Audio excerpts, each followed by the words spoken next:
Hello everybody!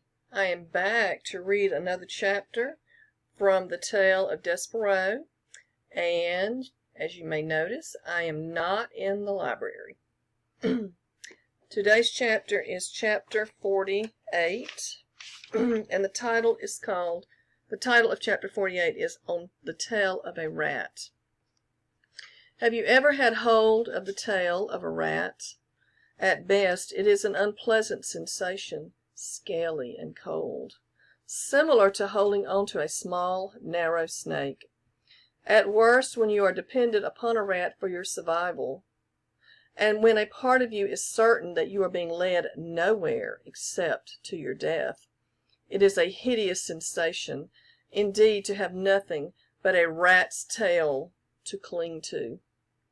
Nonetheless, Despereaux held on to Botticelli Rimorso, and the rat led him deeper and deeper into the dungeon. Despereaux's eyes had, by this point, adjusted quite well to the darkness, though it would have been better if they had not, for the things he saw made him shiver and shake. What did he see? He saw that the floor of the dungeon was littered with tufts of fur, knots of red thread, and the skeletons of mice.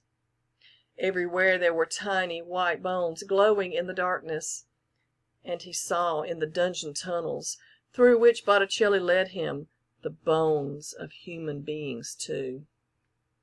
Grinning skulls and delicate finger bones rising up out of the darkness and pointing towards some truth best left unspoken.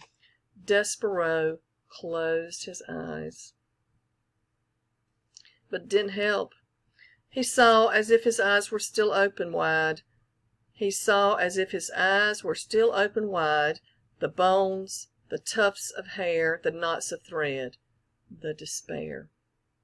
"Ha ha, exactly!" Botticelli laughed as he negotiated the twists and turns. "Oh yes, exactly."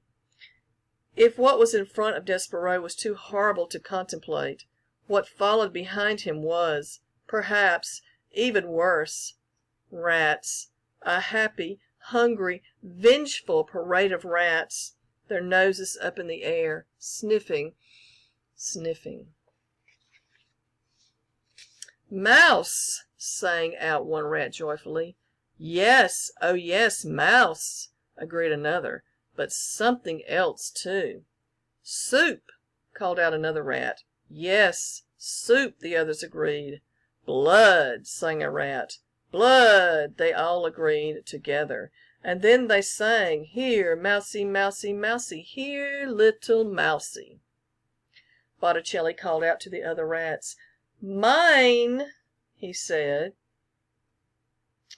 "This little treasure is all mine, gentlemen and ladies. Please, I beg you, do not infringe on my discovery." "Mr. Rimorso," said Despereaux. He turned and looked behind him and saw the rats, their red eyes, their smiling mouths. He closed his eyes again, and he kept them closed. "Mr. Rimorso," he shouted. I have a picture I want to share with you.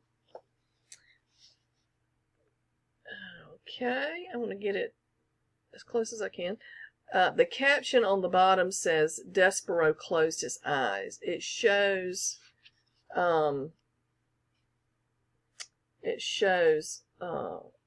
Botticelli Rimorso here, and then Despereaux with his needle, and then the faint shadows in the back are of the rats that are following.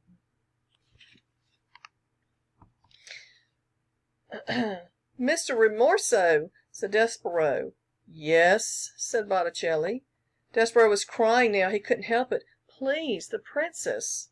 "Tears!" shouted the rats. "We smell tears, mouse, we do." "Please," shouted Despereaux. "Little friend," said Botticelli. "Little Despereaux Tilling. I promised you, and I will keep that promise." The rats stopped. "Look ahead of you. What do you see?" Despereaux opened his eyes. "Light," he said. "Exactly," said Botticelli. "Light." So you may have heard the saying, light at the end of the tunnel. That's all I have time for today, but I will be back very, very soon for the next chapter, and we are getting very close to the end of this story. Bye for now.